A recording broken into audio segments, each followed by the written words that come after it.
Our collective breath held for some new piece of bad news. I'd tell them nothing was exactly how it looked. Some days it seemed as if the drama we'd moved there hoping to avoid was, in some way we couldn't explain, what we were all waiting for. One thing that's easier about living in prison: the worst has already happened. Chapter 1. In the 12 years I've lived in the Connecticut Correctional Institute for Women, I've tried in vain to forget about the past and focus instead on the here and now, on contributions I can make to improve the quality of life for everyone in here. I am different than most of the other inmates, who have grown up in either juvenile detention centers or trailer parks they shared with rats that were, for some, more pleasant than their stepfathers.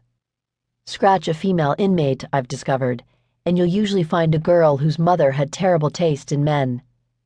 I've also learned this much: I'm not better than any of these women, nor, for all my education and degrees, am I smarter.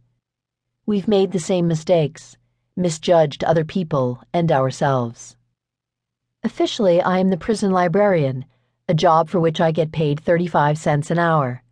I solicit donations from publishers and local libraries, and in 12 years have transformed a bookshelf of 30 tattered paper books into a library of more than 600 titles, some delivered straight from the publisher. Books with pages so sharp and clean the girls have gotten paper cuts turning them. For the last 6 years, I've also served as an inmate representative on the Prison Welfare Committee. There I won Wanda her right to keep more than one nail polish in her cell so she could recreate her old days as New Haven's most popular manicurist, the life she had before she shot and killed the husband who'd been beating her for 14 years. Wanda is my best friend here, and I believe her when she says she felt like she had no other choice. What's done is done, she says, and I'd like to get back to work. To a certain extent, she can. Not for money, of course, but she can ply her trade, as can I. Once upon a time, I was at the top of my class in the UConn Library Science program. I was the first hired and the fastest rising assistant to the head librarian the Milford Town Library had ever seen. Readership, circulation, and interlibrary loans all increased under my stewardship right up until the day I was arrested, after which, of course, I have no more figures. We were on the cusp of numbers that would win us more state funding. I wouldn't mind knowing what became of that, but I don't. The media dubbed me the librarian murderess. One newspaper described me as a Victorian volcano, as if being a librarian might still be a reflection of one's sexual mores, which of course is ridiculous and archaic thinking. We librarians like books. We also enjoy research. Above all, we like serving people, which is what defines librarians, not our myopia or our sexless hair buns. We believe that when books are present and learning is possible, all people benefit. In my time here, I've watched a 23-year-old woman learn to read to keep up with her daughter in the first grade on the outside. I've watched another go from reading only the worst of our most popular titles, the blood-soaked crime novels the women here have a bottomless appetite for, to other genres, a collection of short stories, a biography of a tennis pro. Small satisfactions, but real ones nevertheless.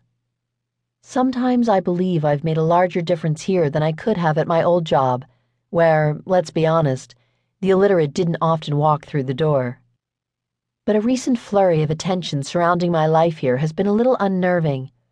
Some years ago, following a Phil Donahue show featuring inmates freed after new DNA testing proved them innocent, I had 20 women stop by my library looking for stationery and ballpoint pens.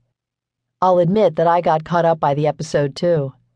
The shaggy-haired blonde man looked in the camera, one prominent front tooth missing, and said, "Freedom is the sweetest drink I've ever tasted."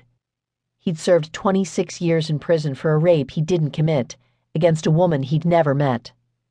For the women who came in, I started an impromptu seminar on formal letter writing. Don't end every sentence with an exclamation point, I told them. Don't dot your I's with little hearts. For me, the pleasure was watching women who'd written nothing for years pick up a pen and compose sentences on paper. Yes, I thought, my heart filled with the warmth of purpose. Here it is, the reason I'm here. None of us knew there would be a 2 to 3 year wait for new DNA testing, that it would require petitions.